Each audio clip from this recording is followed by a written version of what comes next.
Welcome back, family. This has been Zura's Folktales. Before we start this amazing story, please kindly subscribe and turn on the bell icon. This will help us be able to bring you more stories quickly and sweetly. Now enjoy this story. The moment hung thick in the air, heavy with tension. The scar-faced man took another step forward, his grip tightening around the metal pipe in his hand. Ngozi could feel her heartbeat pounding in her ears, her hands trembling as she grabbed the edge of her seat. Bidemi shifted slightly, calculating. He wasn't just going to let them take her. Not after everything. Then, in a flash, Musa made the first move. He flung open the car door, lunging at one of the men with his knife. The man staggered backward, clutching his arm as blood seeped through his sleeve. Chaos erupted. Bidemi jumped out next, his instincts taking over. He dodged a wild swing from another attacker and landed a solid punch to the man's jaw. Adebayo reached under his seat and pulled out a rusty wrench, swinging it wildly as he fought off another man trying to drag him out of the car. Ngozi remained frozen for a moment, fear gripping her body like chains. But as she saw Bidemi struggling with one of the men, something inside her snapped. She wasn't going to be a helpless victim. She reached for the half-empty water bottle beside her, her fingers curling around it tightly. Without thinking, she flung it at the scar-faced man's head. It wasn't much, but it distracted him just enough for Musa to lunge at him with full force, knocking him down. "Run!" Adebayo shouted. Bidemi grabbed Ngozi's hand, pulling her along as they darted toward a narrow alleyway. Musa and Adebayo followed closely behind, their breaths ragged as their feet pounded against the pavement. Behind them, the attackers were quick to recover. Furious shouts filled the air as they gave chase. Bidemi pulled Ngozi into a dark corner, pressing his back against the cold wall. Musa crouched beside them, gripping his knife tightly. Adebayo, still catching his breath, whispered, "We can't stay here long. We need a plan." Ngozi swallowed hard, trying to steady her breathing. "Where can we go? They won't stop hunting me." Bidemi's jaw clenched. He had gotten her out of that car once. He wasn't about to let them take her now. "We go underground," he said firmly. "We disappear." Adebayo nodded. "I know a place. But we have to move now." The sound of footsteps echoed down the alley. The men were close. Ngozi's pulse quickened. They had seconds before they were found. Bidemi looked at her, his eyes filled with determination. "Trust me?" She hesitated for only a moment before nodding. "Yes." He took her hand again, and they disappeared into the darkness. Bidemi led Ngozi through the maze of dark alleyways, his grip firm around her wrist.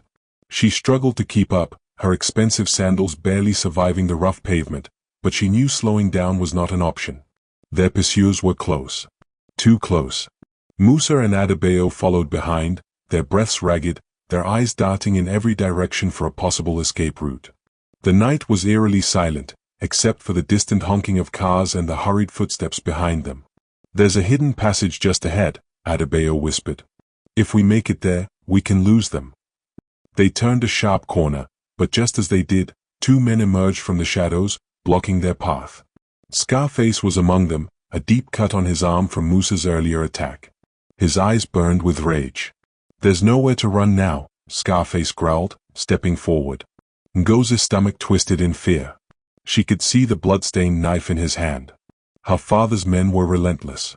They had come too far to let her slip through their fingers again. Bidemi squared his shoulders, placing himself between Ngozi and the men.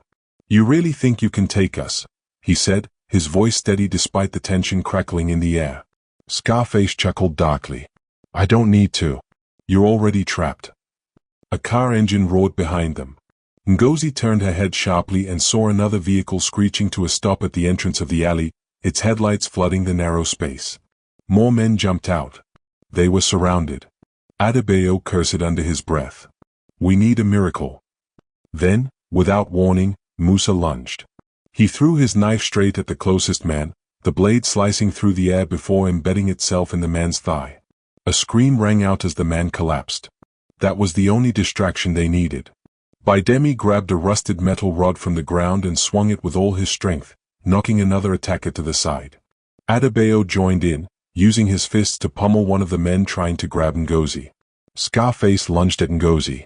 She shrieked, scrambling backward as his hand reached for her hair. Before he could grab her, Baidemi tackled him to the ground. Ngozi's heart pounded as she saw Baidemi and Scarface wrestling, fists flying. The others were locked in their own desperate fights. There was no telling who would come out alive. She had to do something. Now. Her eyes darted around and landed on a stack of broken glass bottles near the alley wall. Without hesitating, she ran towards them, picking up the sharpest piece she could find. Scarface had gained the upper hand. He was straddling Baidemi, his hands wrapped around his throat, choking him. Baidemi's legs kicked, his hands clawing at Scarface's grip, but his strength was fading. Ngozi didn't think, she acted. She lunged forward and drove the sharp glass into Scarface's shoulder with all her strength. He let out a blood-curdling scream, rolling off Baidemi as he clutched his bleeding shoulder. Now, run! Musa shouted, already pulling Adebayo to his feet. Baidemi coughed, gasping for air as Ngozi grabbed his arm and yanked him up. They didn't wait to see if their attackers would recover. With adrenaline pumping through their veins, they bolted, disappearing once again into the labyrinth of Lagos streets. The night air felt colder than before as Ngozi, Baidemi, Musa, and Adebayo ran through the deserted streets. Their breaths came in ragged gasps, feet pounding against the cracked pavement. Every shadow felt like a trap, every sound a signal of danger. They had managed to escape Scarface and his men, but for how long? Ngozi's heart pounded as she stole a glance behind her. No sign of them. Yet. We can't keep running like this, Musa panted, doubling over to catch his breath. They'll track us down eventually. Baidemi scanned their surroundings, his sharp eyes searching for a safe place. His chest still ached from Scarface's grip, but there was no time to dwell on it. He spotted a broken-down Danfo parked near an abandoned building. It wasn't much, but it was shelter. Over there, he motioned, leading the group towards the wreckage. They climbed inside, crouching low as they caught their breath. The night stretched on, each second ticking away painfully slow. Ngozi sat close to Baidemi, her arms wrapped around herself as she tried to stop trembling. Adebayo broke the silence. Ngozi, do you have any idea why they want you so badly? Ngozi's lips parted, but no words came out at first.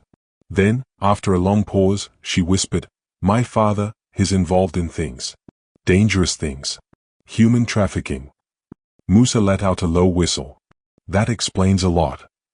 I don't know how deep it goes, Ngozi continued, her voice shaking. I never questioned him.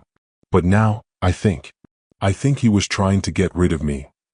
Baidemi's jaw tightened. He sent them after you? Tears welled in Ngozi's eyes, but she blinked them away. I don't know.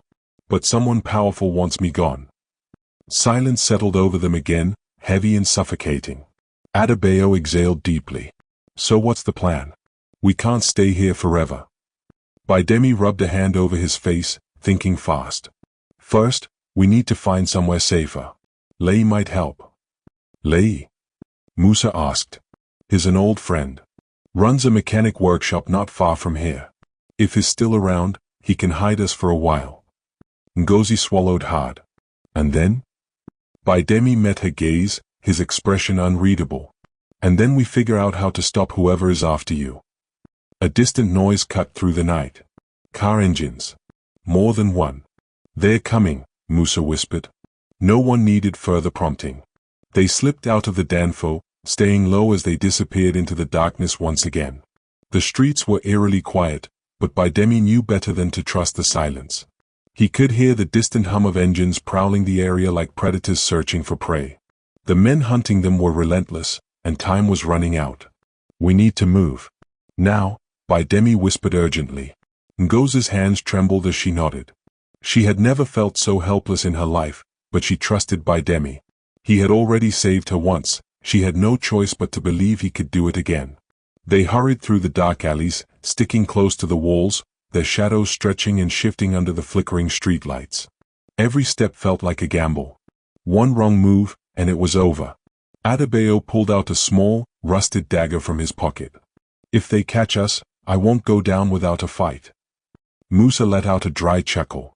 You and your toy knife. Just don't stab yourself by mistake. Baidemi shot them both a warning look. This is not the time for jokes. They kept moving until they reached an old mechanic workshop on the outskirts of the neighborhood. The large metal gate loomed over them, locked and rusted. Baidemi knocked 3 times, paused, then knocked twice more, a secret code from the past. After a long, tense moment, the gate creaked open just enough for a man to peek out. His eyes widened in surprise. Baidemi? Lei, we need a place to hide. Lei hesitated, glancing at the nervous faces behind Baidemi. You've brought trouble, haven't you? Big trouble, Musa confirmed. With a sigh, Lei unlatched the gate and ushered them inside. The workshop smelled of engine oil and sweat. Half-repaired cars and scattered tools littered the space. You can stay in the back for now, Lei said, leading them through the maze of car parts. But if the wrong people come knocking, I'll have to pretend I don't know you. We understand, Baidemi replied. As they settled in the dimly lit back room, Ngozi finally allowed herself to breathe. But deep down, she knew this was only a temporary escape. The people after her weren't the type to give up. The hunt wasn't over, it had only just begun. The night stretched long and unforgiving, shadows clinging to the corners of the workshop as if they, too, were hiding from something dangerous. Ngozi sat on an old tire, her arms wrapped around herself, shivering, not from the cold, but from fear. Baidemi watched her carefully. Are you okay? She nodded, but the lie was obvious. Nothing was okay. Nothing had been okay since that morning in Ikoyi when her world turned upside down. Adebayo paced the room, his nerves getting the better of him. We can't stay here forever. We need a plan. Musa cracked his knuckles. The only plan is to stay alive. Lei leaned against the dusty car hood. Who exactly is after you, Ngozi? She hesitated, then finally admitted the truth. My father. Silence filled the space like a thick fog. Baidemi blinked, his mind struggling to process what he just heard. Your father? She swallowed hard. He's not who people think he is. He's powerful, dangerous. And if he wants me back, he won't stop until he gets me. Adebayo exhaled sharply. So we're not just dealing with some street thugs. This is bigger. Ngozi nodded. Much bigger. Lei cursed under his breath. Then you need to disappear. Completely. Baidemi's jaw tightened. We're not letting them take her. Then we need to be smarter than them, Lei said. I have a friend who can help forge new identities, but it's risky. Ngozi's heart pounded. A new identity? A new life? It was overwhelming. But what choice did she have? Footsteps suddenly echoed outside the workshop. The group froze, hearts pounding in unison. A loud knock followed. They exchanged glances. No one spoke. No one moved. Then a deep voice called out. We know she's in there. The hunt had caught up with them. The room fell into a suffocating silence. The knock came again, harder this time, rattling the metal door. Ngozi's breath hitched as she clutched Baidemi's arm. We know she's in there, the voice outside repeated, colder now. Open this door before we break it down. Musa pulled a rusted wrench from a workbench, his grip tight. Adebayo held up a hand, signaling for caution. Lei moved quietly, reaching for a crowbar. Baidemi scanned the room for an escape, but there was none, only one door, and the men outside were blocking it. Ngozi's pulse pounded in her ears. We can't let them take me, she whispered. Baidemi's jaw tightened. They won't. The men outside weren't waiting any longer. A loud bang echoed through the workshop as they rammed the door with force. The hinges groaned. Dust rained from the ceiling. Lei exhaled sharply. We have to fight. No, Baidemi said suddenly. We have to outsmart them. He turned to Ngozi. You trust me? Her eyes searched his. Yes. Then do exactly what I say. The door shook again, another brutal slam threatening to rip it from its hinges. Musa gritted his teeth, ready to charge. Then Baidemi did something unexpected. He grabbed a rag, dipped it into an old can of engine oil, and threw it at the dimly burning lantern in the corner. Flames exploded, licking up the wall in an instant. What the hell? Adebayo started, but Baidemi cut him off. They'll think the place is burning down. When they panic, we run. Smoke filled the air as the flames danced higher. Shouts came from outside. Fire! Move back! The men outside hesitated, footsteps scrambling away from the door. Now! Baidemi hissed. He grabbed Ngozi's hand and sprinted toward the door. Lei and Musa followed closely.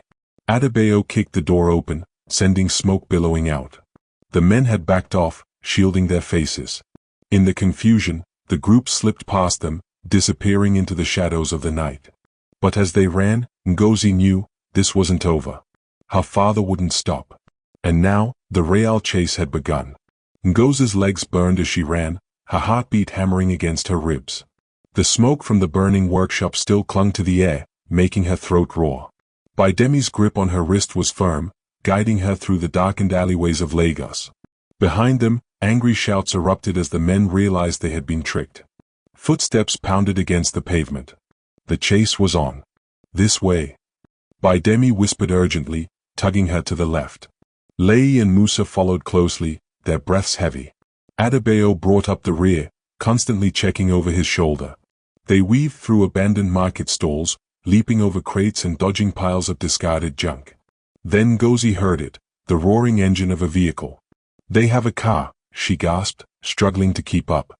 Bidemi cursed under his breath. "We need to get off the streets." Lei pointed ahead.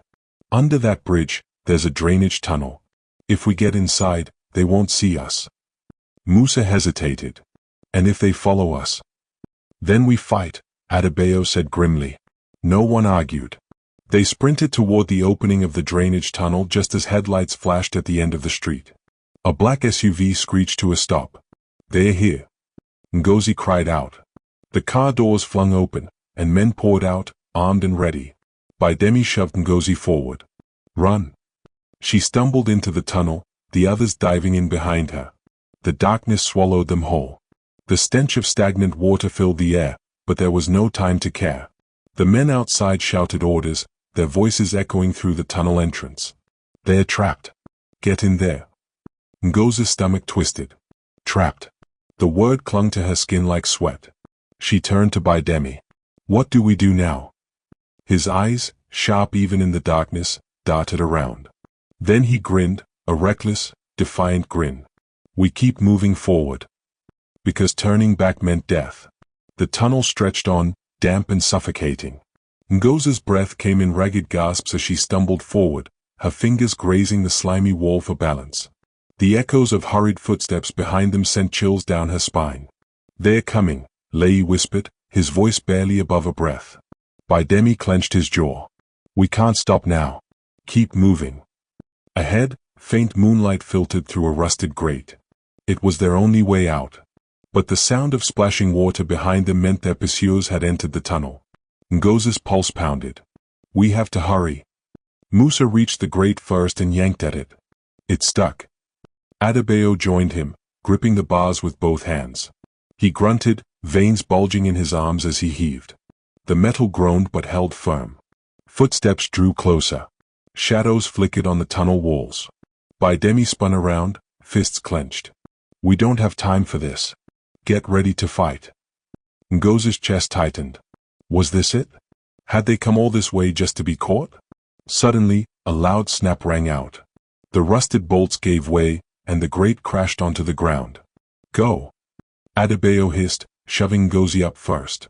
She scrambled through, hands trembling as she pulled herself onto solid ground.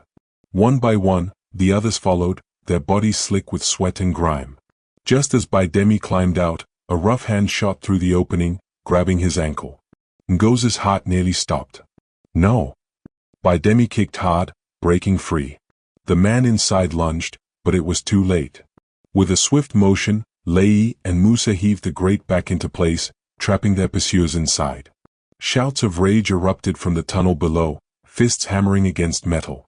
Ngozi collapsed onto her knees, gulping in fresh air. They had escaped. For now. But this wasn't over. Not by a long shot. Bidemi wiped sweat from his brow and turned to the others. "We need to disappear before they find another way out." Adebayo nodded. "I know a place." As they hurried into the night, Ngozi's mind raced with questions. Who were these men? And how far would they go to get her back? The city never truly slept. Even in the dead of night, Lagos hummed with distant car horns and the occasional bark of a stray dog. Bidemi and the others moved quickly, sticking to the shadows, their clothes damp with sweat and grime. Adebayo led them through a maze of back streets, his steps sure and deliberate. He didn't speak, didn't hesitate. He knew exactly where they were going. Ngozi's legs ached, but she refused to complain. She was alive. That was all that mattered. They finally stopped in front of an old, abandoned warehouse near the docks. Rust covered the metal walls, and the air smelled of salt and decay. Adebayo rapped on the side door twice, then 3 times more. A slot in the door slid open. A pair of suspicious eyes glared out. "Who be this?" "Adebayo," he answered. "We need a place to lay low." The eyes narrowed. Then, the door creaked open. They stepped inside, and Ngozi's stomach clenched. The room was dimly lit, the air thick with smoke. Several men sat around a makeshift table, bottles of beer and half-smoked cigarettes scattered between them. A man with a scar running down his cheek rose to his feet. "You no go just show up like this, Adebayo. Wedding day happen?" Adebayo exhaled sharply. "We ran into some serious wala." He motioned to Ngozi. "She's the one they are after." The scarred man's eyes flickered to Ngozi. He studied her, then grunted. "And this small girl cause all this commotion?" Ngozi straightened. She was tired of being treated like baggage. "My name is Ngozi. And yes, I'm the one they want." The man chuckled. "She get fire for body." Then, his smile faded. "Who day after you?" Ngozi hesitated.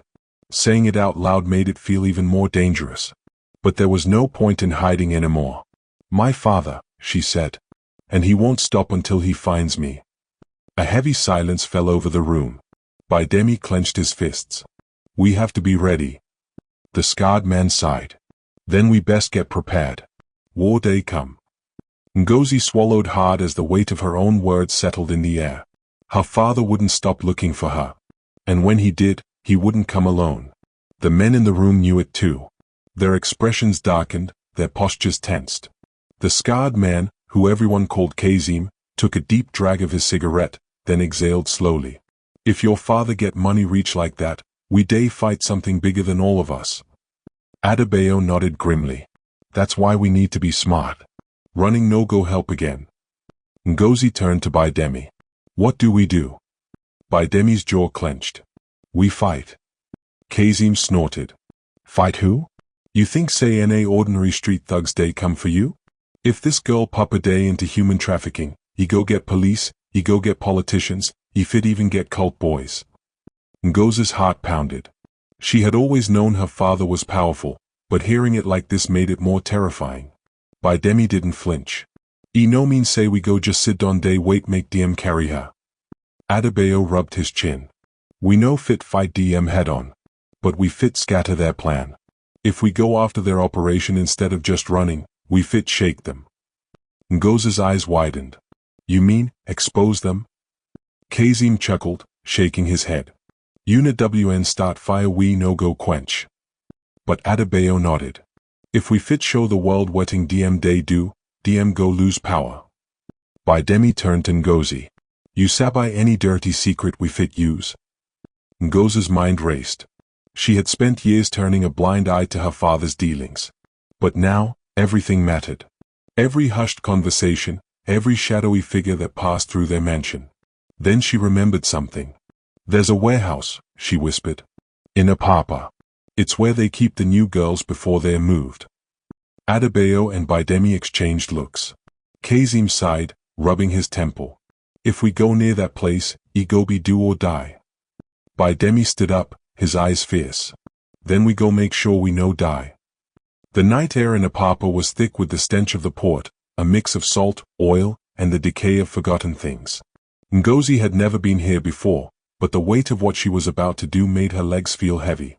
She, Baidemi, Adebayo, and Kazim crouched in the shadows outside the warehouse, watching as 2 heavily armed guards paced the perimeter. A single truck was parked at the entrance, its back doors slightly open, revealing the faint outline of young girls huddled inside. Ngozi's stomach twisted. She knew her father was a monster, but seeing it firsthand, seeing the fear in those girls' eyes, made her hate him in a way she never had before. Baidemi leaned close to Adebayo. "And now we go know if this plan go work." Adebayo nodded. "We need distraction." Kazim smirked, pulling out a small bottle with a rag stuffed inside. "I get something we go do the work." Ngozi's breath caught. Is that? Molotov, Kazim answered casually. Small fire no day kill person, but he go make everybody run. Bidemi gave her a reassuring squeeze on the shoulder. Once DM scatter, we go rush in, carry as many girls as we fit carry, then vanish. Ngozi nodded, swallowing her fear. There was no turning back now. Kazim flicked open a lighter, the small flame dancing in his fingers. He took one last look at the warehouse before he lit the rag and flung the bottle over the fence. Glass shattered. Flames erupted near the side of the building. Within seconds, shouts and gunshots filled the night. Move! Adebayo hissed, leading the charge. They sprinted towards the warehouse, slipping past the distracted guards. Ngozi's heart pounded as she climbed into the truck. The girls inside shrank back, their eyes wide with terror. It's okay, she whispered, reaching for the closest one. We're here to help. The girl hesitated before taking Ngozi's hand. Then another. And another. Outside, chaos reigned. Kazim was firing at the guards, Bidemi was dragging a girl to safety, and Adebayo was hot-wiring a second truck. Ngozi turned to the girl still trapped in the first truck. We need to move, now. Then she heard it. A deep, chilling voice behind her. Well, well, well. Look who we have here. She turned slowly, her blood running cold. Her father stood there, flanked by 4 armed men. And he was smiling. Ngozi's throat went dry. The man who had given her life, the man who had raised her in wealth and luxury, now stood before her like a demon in human form. The smirk on his face sent a chill down her spine. Well, my dear daughter, Chief Obadiah said, stepping forward. I didn't expect to see you here, playing hero. Ngozi clenched her fists. The terrified girls behind her whimpered, their fear a sharp reminder that she couldn't afford to break down now. You're a monster, she spat, her voice shaking. Selling innocent people like animals? How could you? Chief Obadiah let out a low chuckle. You were never supposed to see this side of things. But since you have, well, I suppose you leave me no choice. He signaled to his men. Take her. Ngozi's pulse spiked. 2 of the armed men lunged toward her. She swung wildly, her nails raking across one man's face. He yelled in pain, but the second man grabbed her arm in a vice grip. She struggled, kicking at his legs, but he was too strong. A gunshot rang out. The man holding her gasped, his grip loosening as blood bloomed across his chest. He collapsed. Run, Ngozi! Bidemi shouted, his hand steady on the gun he had just fired. Ngozi didn't think twice.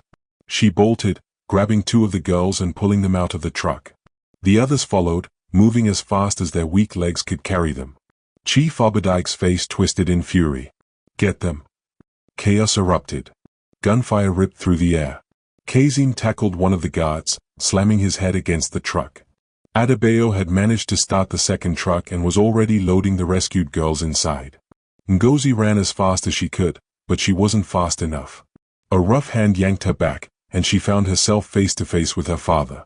You think you can ruin me, Ngozi? His grip tightened on her wrist. You are nothing without me. Ngozi's eyes burned with tears, but she refused to let them fall. I'd rather be nothing than be your daughter. A powerful kick slammed into Chief Obadiah's side. He stumbled, losing his grip on Ngozi. Bidemi was there in an instant, grabbing her and pulling her toward the truck. Let's go. Kazim roared as he jumped into the passenger seat. Ngozi climbed in, panting.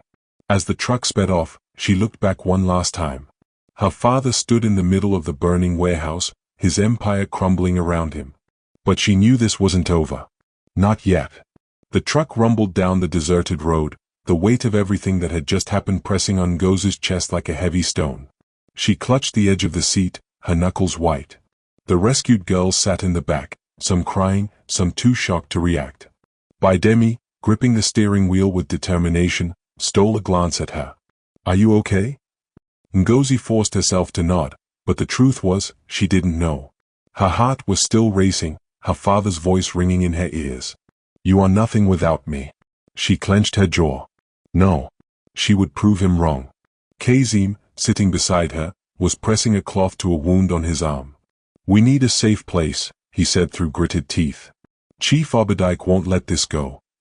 Ngozi turned to Adebayo, who was watching the road carefully. Where can we go? Adebayo exhaled. I know a place. But we have to be careful. The truck swerved into a narrow dirt road, the tires kicking up dust. The headlights barely cut through the darkness, but Adebayo guided them through the winding path like he had been there 1,000 times before. Ngozi turned to the girls in the back. We're going to get you all to safety.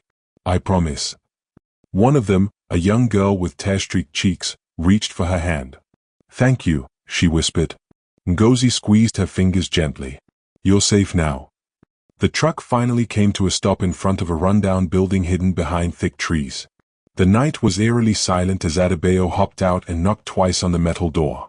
After a moment, it creaked open, revealing an older woman with tired eyes. Who are these people? She asked, her gaze shifting from Adebayo to the rest of them. People in danger, Adebayo said. Can we come in? The woman sighed but stepped aside. Hurry. They ushered the girls inside, making sure everyone was accounted for before closing the door behind them. The inside was dimly lit, old furniture lining the walls. It was far from comfortable, but for now, it was safe. Ngozi sank into a chair, her body finally feeling the exhaustion creeping in. We'll rest here, Bidemi said. But at sunrise, we move. Chief Obadiah won't stop looking. Ngozi knew he was right. This wasn't the end. It was just the beginning. The first rays of sunlight filtered through the cracked windows, casting long shadows across the dusty floor. The girls, exhausted from their ordeal, were curled up in corners, huddled together like frightened birds. Ngozi sat awake, her mind racing with 1,000 thoughts. Bidemi, leaning against the wall, studied the room. We can't stay here much longer. If Chief Obadiah is looking for us, he'll turn Lagos upside down.